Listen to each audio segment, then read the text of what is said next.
Hello and welcome back to The Broken Doll. This is Tammy here, and tonight I come to you with this wonderful 1920s 30s Patsy doll with a rosebud mouth and the hair being cropped up and giving it a different style than what we're used to seeing, long hair or ringlets and whatnot on little girls, and now we're seeing the little bobbed hair. But the thing is with this little girl and her little bobbed hair, it's getting underneath my skin. It's really bugging me. Alright, what's going on with her? I gave her her first coat of paint. This tells me problems that I need to work on. That's what my first coat of paint tells me. And what is going on with her. When these dolls were made by the F&B company, and like other doll companies, the mold, when they're molded, the hair is molded right onto them. Her hair is not, it's very shallow. That's what I mean by it. And you'll understand why I'm saying it's shallow. She has this nice little bangs and all the nice little strands of hair. Now, I have to rebuild that back in there. But the word is have to. Do I have to? I first felt I had to, but I don't think I have to now. And I'll tell you my reason why. Because she's so damaged. This doll has been bopped on the head, on the side of her face, and on the back of her head. Right up in the crown area of her head, right up in here. She has been bopped. And so trying to save her strands of hair, when you put Milliput on top of her head, you have to blend it in with the rest of her head. Now on this here, I did not do that. I just laid it on, spread it out, and try to get it down as close as I can. But you still have to always sand somewhat around. And when I sand all around, you lose some of, when you're sanding, you're going to lose some of the hair. Well, I was trying to save it and draw hair on the back of her head. I've come to the conclusion now, looking at her with the first coat of paint, when she dries here, I'm going to sand her and take out those strands of hair that I put in her hair here, but I will lose some around where the edges are, because I have to blend them into the doll. I don't like it that it's just sitting on top of her like that. Now the reason why I couldn't push too hard on her head is because she was so weak in the middle here, I was going to put a hole right through her head. So I had to lay it on top and let it dry. I put a blow dryer up in her head to also help it dry. She was just, her composition has seen better days. F&B made great composition dolls, but when they've been through the mill like this doll has been, who knows where she was left. To me, she's been in moisture. Her composition tells me because her composition underneath was honeycomb, which tells me moisture, which means it has a lot of little holes in it. Composition shouldn't look like that. Good, F&B use great composition, so it's a good company. So that should not be happening. That's water damage. So now I know that she's had some water damage in layers of her composition. Inside her head, she looks, I can't pick her up, she looks great. But on the outside of her head where this was being, the damage was not. So that, you know, the water was going on top of her head. Wherever she was left, you know, like I said, she's been bopped on the top of her head and on the side of her face here. So what do you do when you got a doll that's like that? I tried just putting it on top thinking I can live with it. I can't. It's not going to work for me. So this is what I've come to my conclusion. I'm going to sand this all down, blend it in. Okay, now that she's dried now, I can put some pressure on her. But when I was putting the Milliput on her, I couldn't put that pressure on her. I could hear it cracking underneath. So I got these edges. If I did any more, I would have went right through her head. So that's what I was afraid was going to happen, because you could hear cracking. So this is what I've come to. I'm going to sand her now that she's dried. I got her all nice and dry now. Now what I'm going to do is I'm going to, and I don't think it's so much it was wet. It was the damage from being wet was done. You can't put that pressure on her head. Otherwise it was going to come right through. So, like I said, she was so brittle. I got pieces of her here, where pieces of the top layer was peeling right off. Here's one piece here. There's a piece. I got some more here of her just sitting around here. I kept some of them. Anyways, they're around here somewhere. And I was keeping them to show you, but I guess I've lost them along the way. Oh well. It happens. Okay, doesn't matter. But anyways, I did have pieces of her sitting around here. I've been doing some cleaning, so maybe I lost them.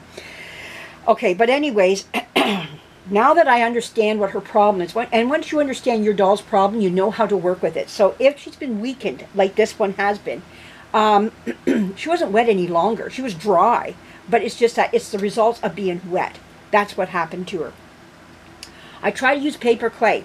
Paper clay is wonderful. I love paper clay. It works great on dolls. I have a doll coming up that I would like to work on that's going to need paper clay on her, and to work on her properly. But it's just, but the only problem with it, this is this. Because she was already wet, the paper clay is a little bit more of a wet product. You have to add a little bit of water to it to help mush it and get it to where you want it to be. And that water does not work good with a doll that's already had water damage.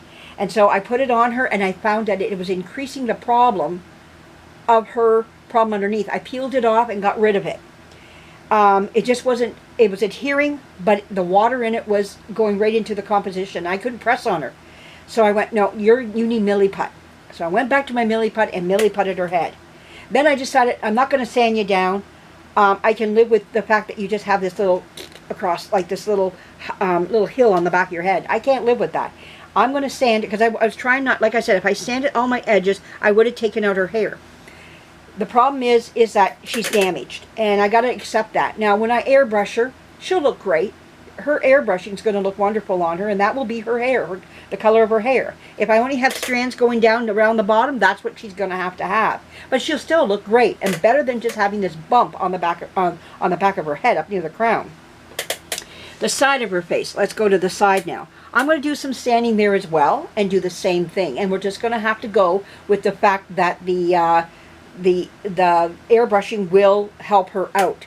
Now, as I was painting her, I noticed there was a lot of divots on her, little places which I wanted to see. I couldn't see them with my eyes, so when you paint, you see them. You see all these little ghastly little divoty holes and whatnot, you know, just little things. And that's where my spackling comes in, and I'll spackle her, and we'll get her looking great that way. So I think we can save her. I think we can do her some justice. I think we can make her look good again, but she won't look totally right. You know, there's going to be problems still in her restoration, but it's going to look better than what it did. And I think that's more what I'm going for. And I think we're just going to have to live with some imperfections on her because of her damage. But she's going to look great still. And you learn to love her for her boo-boos, and that's what she's going to be, is a boo-boo Patsy. And she came with boo-boos, and we're going to fix some of them. We're going to get her looking better. But yeah, the problem is that these strands of hair are not deep in her. They're very shallow. So when you sand them right out. And that is what I don't like. But I have to deal with that. And that's just what it's going to have to be. And I'm going to have to do some sanding on her and just accept the fact that she's going to look a little different. But I'm going to love her for what she is. She's going to stay in my collection anyways. But the rest of her body is great. I was thinking to myself, if I ever find another Patsy that had a crappy body but a better head and I can restore it, I might just do that if that ever came along the way. But at this time, I don't have that, so and that's okay. I'm all right with that.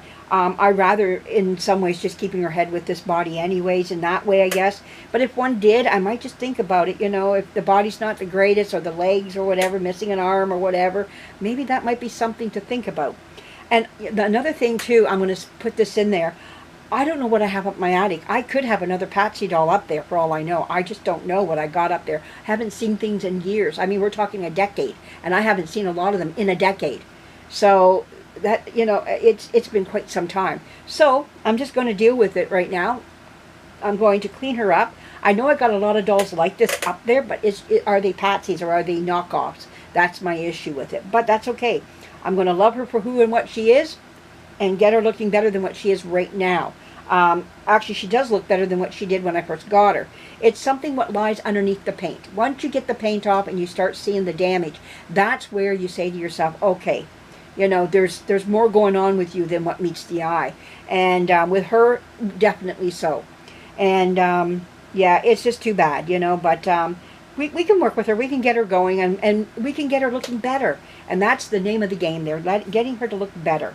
And so I hope you enjoy this video. You hear the ups and downs of doll restoration.